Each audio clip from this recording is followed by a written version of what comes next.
We always trying to do different setups and like different exploits and how do we get faster. But there is something more important than car setups. When I come up with ideas for sim racing or how to get faster, I'm always looking back in history and see where did I struggle a lot with. And the thing that I struggled a lot with was the fast corners. Now, my setups had always be created in a safe way because I was struggling in these fast corners. Now I'm changing the setup, but I'm also compromising it for the whole lap, making it just understeery overall in the lap. So if I can improve my driving style, I could actually get into more exploity meta-ish setups. But this is not possible because I struggle in the fast corners. To determine what is a fast corner, I'm talking about turn 10, Paul Ricard. So we have this long straight, and how do we actually get into this first round bend? Turn 12, Spa, the Puhan corner. Absolute nightmare for a lot of people. And I believe the most difficult corner is the hairpin corner, turn 4 on Donington Park. So how do we nail these corners? How can we practice this or have at least a better understanding how to attack these corners? So I'm gonna tell you right now, the reason is your steering input. We have braking and throttle as well. I'm not gonna get into that as well for the sake of this video, but let's say if we hit 1,000 likes, then I will make maybe braking throttle video as well. So let me explain. We have our hands, our inputs, then we have the steering wheel, then we have our wheelbase, preferably direct drive wheelbase.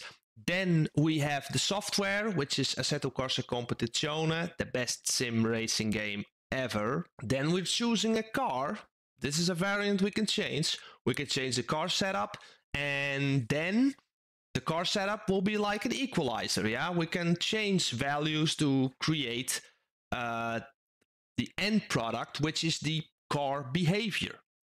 And then we get feedback from the screen and from our steering wheel.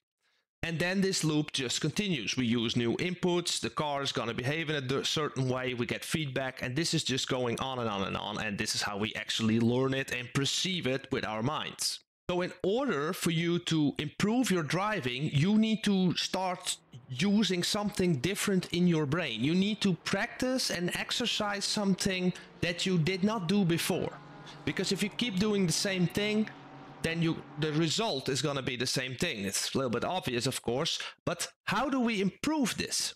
So first, I want you to imagine a scenario where you're driving on a freeway in your real car and you're driving 100 kilometers and you want to switch lanes. You only need like, well, I don't know, 1-2 degrees steering angle, and then that car will go to the left lane, and then you overtake a car, whatever, and you go to the right, and you don't have to use almost no steering input. Now, when we're in the sim and we're driving 250 plus kilometers or 200-ish, and we're gonna use like even less input. But a lot of us are actually using way more, especially with the initial movement. So this is why also a direct drive wheelbase with like 8 Newton meters torque is super important, because this feedback that you're getting from the steering wheel will actually tell you, dude, this is gonna be a heavy steering on this high speeds. But if you have a cheap gear driven or like a belt driven wheel, you will not get this feedback so much. Now, this is not gonna be like a wheelbase advertisement, but this is really important. And if people say like, oh yeah, but you're a beginner, you don't have to worry about expensive gear, you're wrong. If you get like a proper wheelbase, you get the right information and you can change this. But again, it's not impossible to do it with a cheap one, but it's just more difficult. At least it made me very much more consistent direct drive wheelbase. When you're being too aggressive on your steering inputs on fast corners, first, your steering angle will be too much. The car cannot cope with this direction change. So first, you're going to heat up your front tires. What also is going to happen if you're going to drain them and you're going to wear them out way more.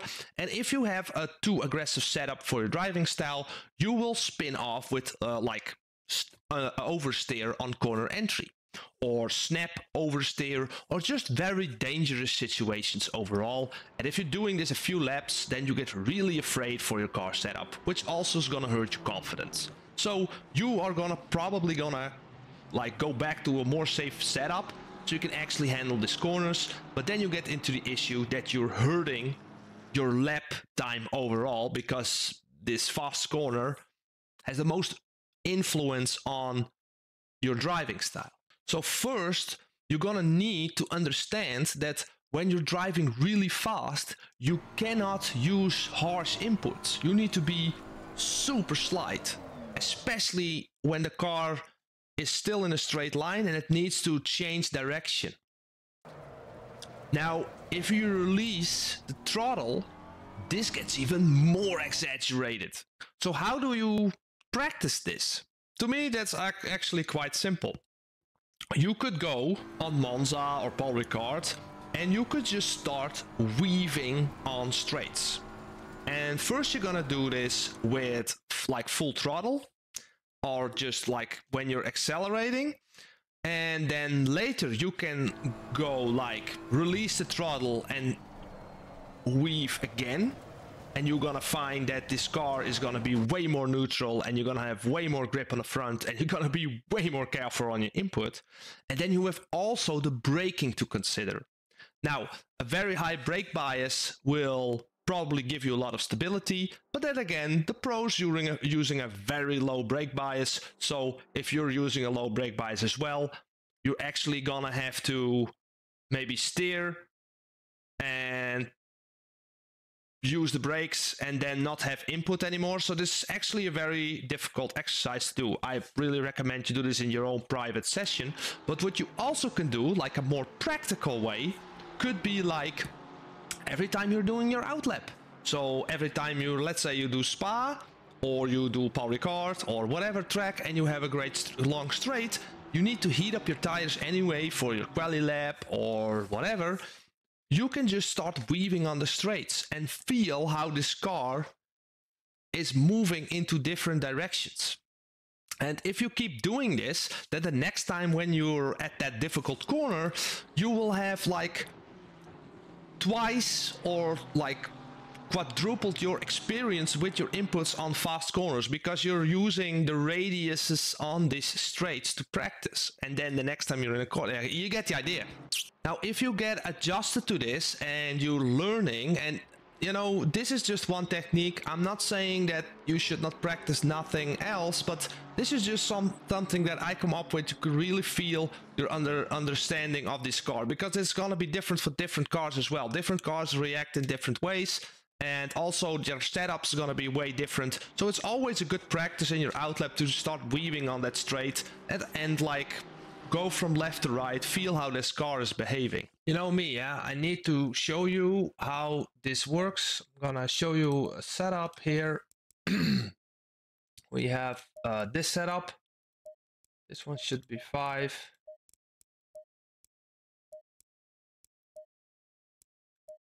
Now this BMW setup, it's very forgiving on harsh inputs, and I'm gonna show you what I mean here.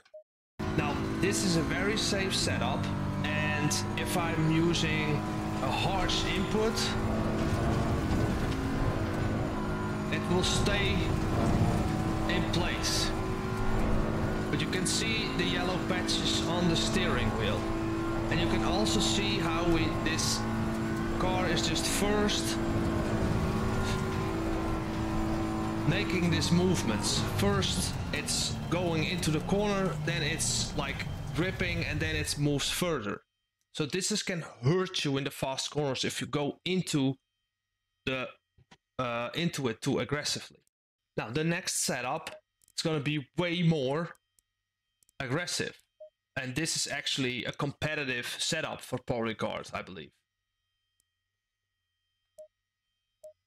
Less safe. So less traction control, obviously, mechanical grip, less anti-roll bar, more bump stop range on the front, less bump stop range in the back, dampers, and a lot more rear ride height and less wing. So now we have a very aggressive setup, and if we're using the same inputs, this is what's gonna happen.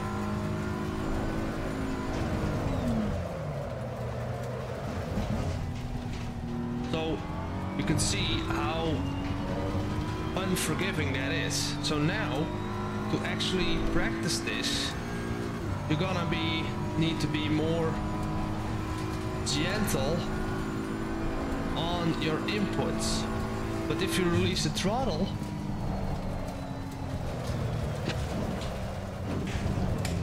you can see that this grip on the front is getting more dominant, and we get into this oversteery entry situations. And if you go back to that clips, on the right bottom, you can see that force feedback slider. Now, if you have a cheap or a low torque steering wheel, you will see that one probably hitting red all the time.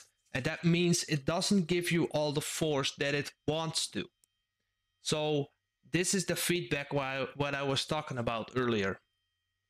That's why you need a high torque wheelbase.